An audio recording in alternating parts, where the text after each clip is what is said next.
So hello everyone, स्वागत है आप सभी का हमारे प्यारे से यूट्यूब चैनल पे। मैं हूं आप सभी का शिवम शुक्ला। तो मेरे क्लास 10 के दोस्तों, मतलब अब क्लास 11 में जाने वाले हो, तो ये वीडियो आप सभी के लिए बेसिकली है और ये है टॉपिक पे कि आपको ह्यूमैनिटीज स्ट्रीम क्यों ऑप्ट करना चाहिए। लाइक बहुत सारे लोग कॉमर्स ले रहे होंगे, बहुत सारे लोग पीसीएम, पीसीबी, पीसीएम भी ले रहे होंगे, but as a humanities student, जैसे कि मैंने एक साल अपना बिता लिया है क्लास 11th में, तो मैं आप सभी को आज गाइड करूंगा क्यों आपको ह्यूमैनिटीज स्ट्रीम लेना है। और अगर आप क्लास 11th में ह्यूमैनिटीज स्ट्रीम ऑप्ट कर रहे हो तो ये वीडियो आप सभी के लिए बहुत ही ज्यादा हेल्पफुल होगी। तो देरी नहीं करते हैं, वीडियो को शुरू करते हैं। और इस वीडियो के लिए लाइक का बटन जरूर दबा देना और इस फैमिली से नहीं जुड़े हो तो सब्सक्राइब कर लेना। चलिए वीडियो में आगे बढ़ते हैं। तो देखो यार, आपको आज इस वीडियो में मैं सिर्फ 4 पॉइंटर ही बताऊंगा और उस 4 पॉइंटर से ही आप अपने आप को जस्टिफाई कर लोगे कि ह्यूमैनिटीज स्ट्रीम आपके लिए क्यों बेटर है। मैं ये नहीं कहूंगा भाई, क्योंकि आपका थिंकिंग अलग हो सकता है, मेरा थिंकिंग बहुत ही ज्यादा, क्योंकि ये थिंकिंग पावर कभी भी किसी का सेम नहीं होता है। तो इसी वजह से मैं आपको सजेस्ट कर रहा हूँ, रिकमेंड कर रहा हूँ और बस आपको एक सलाह दे रहा हूँ।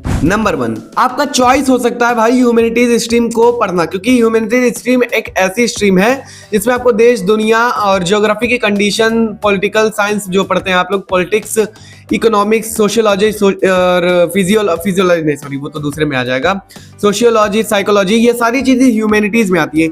इसमें आपको ह्यूमन वैल्यू पता चलती है, सारी मानसिकता के बारे में पता चलता है। तो सारी चीजों को इसमें आपको डिकोड किया जाएगा। लाइक बहुत सारे लोगों का मन होता है ह्यूमैनिटीज लेने का और बहुत ही पहले से होता है। मेरी बात करूं तो मेरा क्लास 9th में ही मन कर गया था कि मैं ह्यूमैनिटीज स्ट्रीम ही ऑप्ट करूंगा। मुझे ऐसा पता नहीं था कि कोई एक सेपरेट स्ट्रीम भी होता है, बट बाद में मुझे पता चला और बहुत लोगों ने बताया कि एक स्ट्रीम ऐसा भी होता है ह्यूमैनिटीज आर्ट्स, जिसमें आप ज्योग्राफी पढ़ सकते हो। मेरा फेवरेट सब्जेक्ट ज्योग्राफी बहुत पहले से था, वो अलग बात है, मैं पहले नहीं पढ़ता था, अब पढ़ता हूँ ज्यादा ज्योग्राफी इसी वजह से। तो हाँ, चॉइस के ऊपर बहुत ही ज्यादा डिपेंड होता है और भाई अपनी चॉइस को कभी भी मारना मत। चॉइस बहुत ही अच्छी चीज होती है। आप अपने चॉइस के ऊपर अपने अगर जाओगे तो इन फ्यूचर बहुत ही ज्यादा अच्छा स्कोर करोगे अपने लाइफ में। मार्क्स की बात नहीं कर रहा हूं, अपने लाइफ में स्कोर करोगे। नंबर 2, अगर आप एक सिविल सर्वेंट बनना चाहते हो, देखो सब लोग कहते हैं सिविल सर्वेंट बनने के लिए आपको ह्यूमैनिटीज लेना होगा, बट ये बात पूरी तरीके से गलत है। देखो IITian बहुत ही ज्यादा सेलेक्ट होते हैं यूपीएससी में, बट सब्जेक्ट उनको भी वही पढ़ना जो अभी हम पढ़ेंगे, मतलब हम जो पढ़ रहे हैं क्लास 11 12 में जो सब्जेक्ट पढ़ रहे हैं वही मेजर सब्जेक्ट उनके लिए होता है। बट ऑप्शनल वही होता है, जैसे IITian के लिए मैथमेटिक्स, टेक्निकल, ये सारे सब्जेक्ट इनके लिए ऑप्शनल होते हैं, बट जो कोर सब्जेक्ट है उनको यही पढ़ना जो अभी हम पढ़ रहे हैं क्लास 11 12 में। तो ये एक हमारे लिए एडवांटेज है। बाकी कोई भी स्ट्रीम से आप यूपीएससी कर सकते हो, ऐसा नहीं है कि आप कॉमर्स से कर सकते हो, बिल्कुल कर सकते हो। ऑप्शनल में आप कॉमर्स का अकाउंटेंसी ले लो, लेकिन आपको पढ़ना तो यही पड़ेगा ना at the end. History, geography, political science, इन दोनों में से 2 तो आपको पढ़ना ही होगा और इंग्लिश तो कॉमन सब्जेक्ट है तो उसको तो पढ़ना ही होगा। तो if you are aiming to pursue civil servant तो आप बिल्कुल डेफिनेटली जाओ। सिविल सर्वेंट के लिए अगर आप जाना है, इन सारे सब्जेक्ट को पढ़ना ही है, तो आप ह्यूमैनिटीज स्ट्रीम ऑप्ट कर सकते हो। अगर आपको सोशल स्किल जाननी है, लोगों का माइंडसेट जानना है, ज्योग्राफिकल कंडीशन जानना है, जो पॉलिटिक्स पढ़ना है, तो बिल्कुल ह्यूमैनिटीज स्ट्रीम आपके लिए ही बना है। आप इसको परस्यू कर सकते हो आंख बंद करके। इससे आपकी सोशल लाइफ भी बहुत ही ज्यादा इंप्रूव होगी, क्योंकि 10th में जैसी मेरी मानसिकता थी वैसे क्लास 11th में नहीं है। बिकॉज ऑफ सब्जेक्ट्स को पढ़ते पढ़ते मुझे बहुत ही ज्यादा ज्योग्राफिकल कंडीशन के बारे में पता चला, जियोपॉलिटिक्स के बारे में पता चला, पॉलिटिकल साइंस के बारे में मुझे पता चला, बहुत सारे हिस्टोरिकल फैक्ट्स के बारे में पता चला। तो ये सारी चीजें बहुत ही ज्यादा अच्छी होती है भाई, और डेफिनेटली ये मेरे पर्सनल लाइफ को और प्रोफेशनल लाइफ को दोनों को बहुत ही ज्यादा स्टेबल कर दी है और चेंजेस तो आया है मेरी लाइफ में और वो पॉजिटिव चेंज ही आया है। सो इस बात को थोड़ा सा ध्यान में रखना। बात करते हैं नंबर 3 की, तो according to your class 10th interest. अगर आपको क्लास 10 में सोशल साइंस बहुत ही ज्यादा पसंद है ना भाई, बिल्कुल क्लास 11 में परस्यू करो। बट अगर आपका एम ही दूसरा नीट का है या सीए का है या फिर इंजीनियरिंग का है या फिर किसी और का भी है, तो बिल्कुल मत करना। बट अगर आपको सोशल साइंस बहुत ही ज्यादा पसंद है और आप इसको छोड़ना नहीं चाह रहे हो, तो आप ह्यूमैनिटीज स्ट्रीम ऑप्ट करो। बिल्कुल आपका स्वागत है क्लास 11th में, बहुत ही ज्यादा मजा आएगा, मेरा मानना है ये, क्योंकि मैंने भी बहुत ही ज्यादा मजा किया है क्लास 11th में पढ़ाई में।